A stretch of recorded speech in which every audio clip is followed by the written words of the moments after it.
Anupama serial के ऐसे ही daily updates सबसे पहले देखने के लिए हमारे चैनल एसजी सीरियल अपडेट्स को सब्सक्राइब जरूर करें। कहानी की शुरुआत आज बेहद भावनात्मक मोड़ से होती है, जब राजा अचानक शाह हाउस पहुंचता है। दरवाजे पर खड़े राजा को देखकर परी के चेहरे पर हैरानी और गुस्सा दोनों झलकते हैं। वह कहती है कि अगर राजा ईशानी से मिलने आया है तो उसे तुरंत इस घर से चले जाना चाहिए। राजा शांत स्वर में माफी मांगता है, लेकिन परी का गुस्सा थमने का नाम नहीं लेता। वह ऊंची आवाज में ईशानी को पुकारती है और कहती है कि तुम्हारा प्रिय राजा तुमसे मिलने आया है। राजा उसे रोकने की कोशिश करता है और कहता है कि ऐसा मत कहो, मैं सिर्फ तुमसे प्यार करता हूँ। लेकिन परी की आंखों में अब भरोसे की जगह आंसू और शिकायतें हैं। ईशानी दौड़ती हुई आती है और बीच में पड़ जाती है। वह परी से कहती है कि अगर किसी को सजा देनी है तो मुझे दो, राजा ने तुम्हें कभी धोखा नहीं दिया है। लेकिन परी की बातों में अब दर्द और टूटन का असर है। वह कहती है कि उसे अब किसी प्यार पर विश्वास नहीं रहा, न राजा पर न ईशानी पर। वह कहती है कि वह किसी का झूठा भरोसा अब और नहीं झेल सकती। सबके सामने वह राजा को जाने के लिए कहती है और सख्ती से चेतावनी देती है कि अगर उसने दोबारा इस घर की चौखट पार की तो वह सब कुछ उसके परिवार को बता देगी। वहां मौजूद हर चेहरा सन्न रह जाता है। राजा कुछ कह नहीं पाता और चुपचाप वहां से चला जाता है, लेकिन जाते जाते उसकी आंखों में बेबसी और पछतावा साफ दिखता है। ईशानी खुद को दोष देने लगती है। वह रोते हुए कहती है कि उसकी वजह से पूरा परिवार परेशान हो रहा है, रिश्ते टूट रहे हैं और लोग उससे नफरत करने लगे हैं। पाखी भी अपने गुस्से और तकलीफ के बीच कहती है कि शायद गलती उसकी भी है। वह अनुपमा, लीला और बाबूजी से माफी मांगती है। लीला भारी मन से कहती है कि अब पता नहीं हमें और क्या क्या देखना पड़ेगा इस परिवार में। अनुपमा सबकी बातें सुनते हुए कहती है कि जो भी हुआ अब उसे रोकने की कोशिश करनी होगी। वह कहती है कि परी और राजा के रिश्ते को टूटने से बचाना बहुत जरूरी है, क्योंकि अगर यह रिश्ता बिखर गया तो दोनों की जिंदगियां अंधेरे में चली जाएंगी। बाबूजी अनुपमा की ओर देखते हुए कहते हैं कि त्योहार हमेशा रिश्तों की दूरियां मिटाने का सबसे अच्छा मौका होते हैं। उनके शब्दों में उम्मीद की एक झिलमिलाहट थी। अनुपमा तुरंत त्योहार की तैयारियों में लग जाती है। भाई दूज का मौका है और वह चाहती है कि इस दिन सबकी कड़वाहट दूर हो जाए। वह पूरे घर को सजाती है, पूजा की थाली तैयार करती है और सबको एक साथ बुलाती है। माहौल में खुशबू और संगीत की मिठास घुल जाती है। अनुपमा सभी के चेहरे पर मुस्कान लाने के लिए गाना गाती है और नाचती है। वह अपने नृत्य से सबके दिलों का बोझ हल्का करने की कोशिश करती है। तोशु और किंजल के बीच बढ़ी दूरी को कम करने के लिए वह उन्हें करीब लाने की कोशिश करती है, वहीं परी को भी खुश करने की पूरी कोशिश करती है। सब कुछ देर के लिए सामान्य लगता है, सब एक साथ हंसते हैं, झूमते हैं, लेकिन अनुपमा के दिल में कहीं न कहीं चिंता बनी रहती है। वह अंश के बारे में पूछती है तो परी कहती है कि अंश इस बार नहीं आएगा। अनुपमा मुस्कुराकर कहती है कि वह जरूर आएगा, क्योंकि त्योहार प्यार का होता है, न कि दूरियों का। तभी अनुपमा पाखी से कहती है कि वह अपने भाई तोशु को टीका लगाए, लेकिन तोशु बिना झिझक मना कर देता है। वह गुस्से में कहता है कि जिनकी वजह से मेरी बेटी का घर टूटा, जिन लोगों ने हमारे परिवार की इज्जत को दांव पर लगाया, उनके साथ मैं त्योहार नहीं मना सकता। पाखी अपनी जगह से उठकर कहती है कि ईशानी मजबूर थी, उसने जानबूझकर कुछ नहीं किया। तोशु तिलमिला जाता है और कहता है कि ईशानी ऐसे कारनामे करती है जिनके बारे में बोलने में भी शर्म आ जाए। पाखी उसकी आंखों में आंखें डालकर कहती है कि आपने भी कभी छोटी गलतियां नहीं की। आपकी हर गलती पर माफी नहीं मिली, लेकिन हमें हर गलती पर सजा क्यों मिलती है? दोनों की बहस तेज हो जाती है। घर का माहौल जो अभी अभी शांत हुआ था, फिर तनाव से भर जाता है। तोशु गुस्से में कहता है कि मुझे हर गलती पर सजा मिली, लेकिन पाखी और ईशानी को हर बार माफ कर दिया जाता है। यह कहकर वह घर छोड़कर चला जाता है।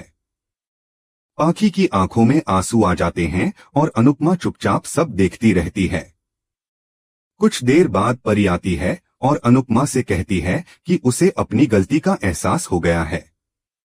वह रोते हुए कहती है कि उसने राजा के साथ गलत बर्ताव किया, लेकिन अब वह उसे वापस पाना चाहती है। किंजल और अनुपमा दोनों हैरान होकर उसे देखती हैं।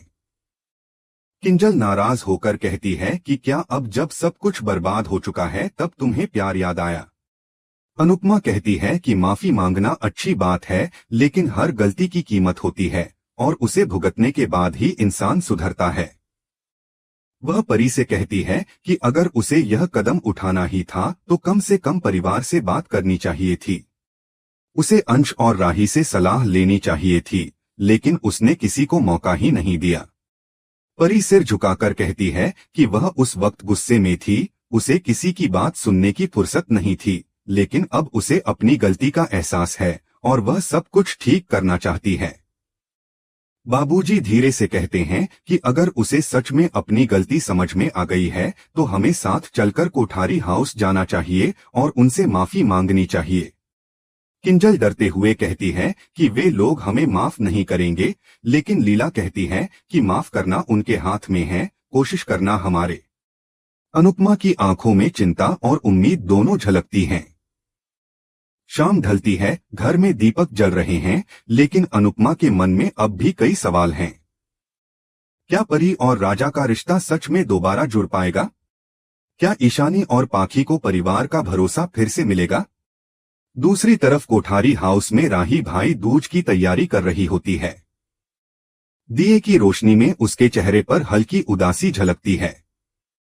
शायद उसे भी कहीं न कहीं महसूस हो रहा है कि तूफान अब केवल एक घर में नहीं, बल्कि दोनों परिवारों की जिंदगियों में आने वाला है। शुरुआत होती है मोटीबा के कहने से कि अब रस्म शुरू की जाए। पराग सबके सामने खड़ा होकर घोषणा करता है कि आज तक उसने जो कुछ भी कमाया, जो भी मेहनत और लगन से इस परिवार के लिए बनाया, वह सब अब उसके बच्चों का है। वह बड़े गर्व और भावनाओं से कहता है कि कोठारी एम्पायर अब उसके सभी बच्चों में बराबर बांटा जाएगा। प्रेम, राजा, बादशाह, प्रार्थना और माही, सबको समान हिस्सा मिलेगा। यह सुनकर पूरे परिवार में खुशियों की लहर दौड़ जाती है। माही थोड़ी हिचकिचाते हुए पूछती है कि क्या उसका भी हिस्सा होगा। तभी ख्याति मुस्कुराकर कहती है कि जो आर्यन का है वही तुम्हारा है, क्योंकि तुम अब इस परिवार की बेटी हो। पराग आगे बढ़कर माही के सिर पर हाथ रखता है और कहता है कि वह अब सिर्फ बहू नहीं बल्कि बेटी है। वह अनिल को आदेश देता है कि सारे कानूनी कागज तैयार किए जाएं ताकि कोई भी विवाद आगे कभी न हो। माही भावुक होकर पराग को धन्यवाद कहती है। मोटीबा संतोष की सांस लेकर कहती हैं कि अच्छा हुआ यह फैसला ले लिया गया। अब भाई बहनों के बीच संपत्ति को लेकर झगड़े नहीं होंगे। इसके बाद भाई दूज की रस्म शुरू होती है। राही अंश को टीका लगाती है, प्रार्थना प्रेम को आर्यन के नाम का टीका करती है और ख्याति आर्यन को याद कर आंसुओं से भर उठती है। माहौल भावनाओं से भरा होता है। तभी माही भी अंश को टीका लगाने आगे बढ़ती है, लेकिन अंश अचानक पीछे हट जाता है और कहता है कि उसकी सिर्फ एक ही बहन है जिसने टीका कर दिया है। माही हैरान होकर उसे देखती है। राही माहौल संभालने की कोशिश में कहती है कि मेरे आने से पहले माही, परी और ईशानी हमेशा तुम्हें टीका लगाती थीं, तो इस बार भी मना मत करो। लेकिन अंश सख्त लहजे में कहता है कि उसे कहीं नहीं जाना और किसी से कुछ नहीं करवाना। माही की आंखों में सवाल होते हैं, मैंने आखिर ऐसा क्या कर दिया है कि तुम मुझसे नाराज हो गए। तभी अंश फट पड़ता है कि बहनें तो अपने भाई के अच्छे भविष्य और सेहत के लिए प्रार्थना करती हैं, लेकिन माही तो खुद अपने भाई का करियर खत्म करने में लगी है। वह व्यंग्य से पूछता है कि क्या उसे अपने भाई से ज्यादा गौतम प्यारा है। यह सुनकर सबके चेहरों का रंग उड़ जाता है। पराग सख्त आवाज में पूछता है कि अंश ऐसी बात क्यों कर रहा है। तभी अंश सच्चाई सबके सामने रख देता है कि माही गौतम से प्यार करती है और उससे शादी करना चाहती है। यह सुनते ही पूरा माहौल सन्नाटे में बदल जाता है। गौतम के माथे पर पसीना छलक जाता है। राही अविश्वास से माही की ओर देखती है और कहती है, क्या यह सच है? माही का पति आवाज में कहती है कि हाँ, अंश सच कह रहा है। मुझे गौतम जी से प्यार है और मैं उनसे शादी करना चाहती हूँ। ख्याति गुस्से से भर जाती है और कहती है कि माही ऐसा सोच भी कैसे सकती है।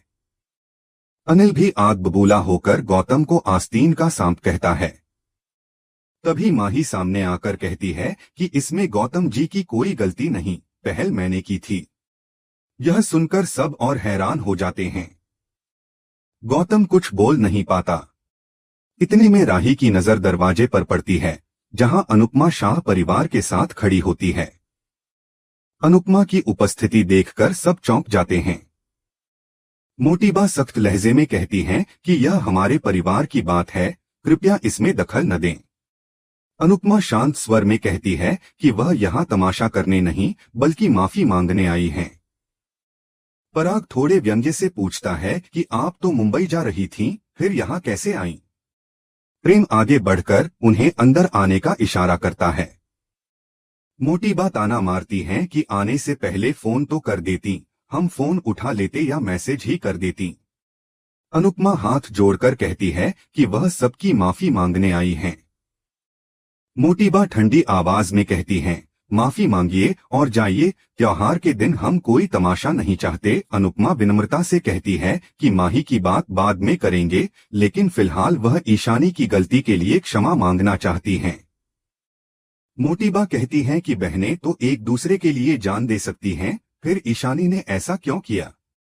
अनुपमा आंसू भरकर कहती हैं कि उसकी इज्जत दांव पर लगी थी। जिससे उसने प्यार किया था वही उसे ब्लैकमेल कर रहा था और उसकी फोटो का इस्तेमाल कर रहा था। यह सुनकर सब दंग रह जाते हैं। अनुपमा बताती हैं कि ईशानी ने गुस्से में गलती की, लेकिन परी ने भी जल्दबाजी में घर छोड़कर गलती की। वह कहती है कि परी को लगा कि उसकी बहन उसका पति छीन रही है और उसका पति उसे धोखा दे रहा है। इस गुस्से और दुख में उसने घर छोड़ दिया, लेकिन अब उसे अपनी गलती का एहसास हो चुका है, इसलिए वह सबके सामने माफी मांगने आई है। राजा की आंखों में दर्द छलक उठता है। अनुपमा आगे कहती है कि गलती सिर्फ बच्चों से नहीं, हम बड़ों से भी हुई। हमें आपके फोन उठाने चाहिए थे, लेकिन उस समय घर का माहौल इतना भारी था कि कुछ समझ नहीं आया। पराग दुखी स्वर में कहता है कि हमने बार बार फोन किए, लेकिन आपने फोन नहीं उठाया। अनुपमा सिर झुकाकर कहती है कि हम आपसे नजरें मिलाने के लायक नहीं हैं, पर यह सब जानबूझकर नहीं हुआ। तभी राजा को खांसी आने लगती है। परी तुरंत आगे बढ़कर पानी देने लगती है, लेकिन मोटीबा रोक देती हैं और राही से कहती हैं कि वह पानी दे। परी सन्न रह जाती है।